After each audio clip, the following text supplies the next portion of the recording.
ஒரு சமயம் அரபு நாட்டு அரசர் கிருஷ்ணதேவராயருக்கு ஒரு அதிசய ரோஜா செடி ஒன்றை பரிசாக அளித்தார். அதை மன்னர் தனது தோட்டத்தில் நட்டு வைத்தார். சிறிது காலத்திற்கு பிறகு அந்த செடியில் இருந்து ரோஜா மலர்கள் மலர்ந்தன.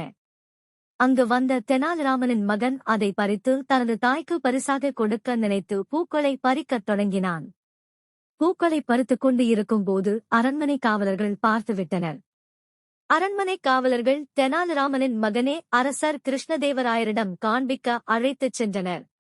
செல்லும் வழியில் தெனாலிராமன் காவலர்களை பார்த்து, என் மகனே எங்கே அழைத்துக் கொண்டு செல்கிறீர்கள் என்று கேட்டான்.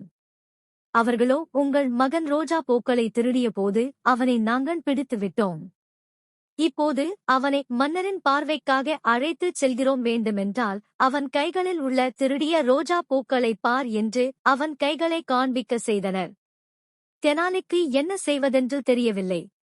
இருந்தாலும் தன் மகனை காப்பாற்ற விரும்பிய தெனாலி சிறிது நேரம் யோசித்துதான் அணிந்திருந்த மேலாடையை கழற்றி மகன் மேல் போர்த்திவிட்டான்.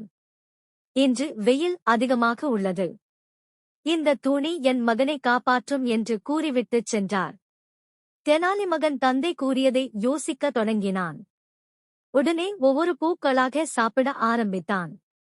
துண்டு மூடி இருப்பதனால் அவன் பூக்களை சாப்பிடுவதை காவலர்களால் கண்டுபிடிக்க முடியவில்லை. அரண்மனை காவலர்கள் தெனாலிராமனின் மகனை அரசர் கிருஷ்ணதேவராயர் முன்னால் அழைத்துச் சென்றனர். காவலர்கள் மன்னரை பார்த்து, அரசே, தெனாலிராமனின் மகன் பூக்களை திருடிய போதே அவனை நாங்கள் பிடித்து விட்டோம். இந்த குற்றத்திற்கு நீங்கள் தண்டனை வழங்க வேண்டும் என்று கூறினர். மன்னரும் எல்லாவற்றையும் கேட்டறிந்து பின்னர் அரசர் காவலர்களை பார்த்து, திருடிய பூக்களை எங்கே என்று கேட்டார். காவலர்கள் மன்னரை பார்த்து, பூக்கள் அனைத்தும் அவன் கைகளில்தான் அரசே உள்ளது என்று காவலர்கள் கூறினர். அரசர் தெனாலி மகனை பார்த்து, உன் கைகளை காட்டு என்று கூறினார். அவனும் வெறும் கைகளை காண்பித்தான். அவன் கைகளில் எதுவும் இல்லை. மன்னர் தெனாலி மகனை பார்த்து, நீ பறித்த பூக்களே எங்கே என்று கேட்டார். அவனோ மன்னரை பார்த்து, நான் பூக்கள் எதுவும் பறிக்கவில்லை. என் தந்தைக்கு அவமானம் ஏற்படுத்தவே இந்த 2 காவலர்களும் இப்படி செய்தார்கள் என்று கூறினாரன். மன்னரும் அந்த 2 காவலர்களையும் திட்டிய அனுப்பிவிட்டார்.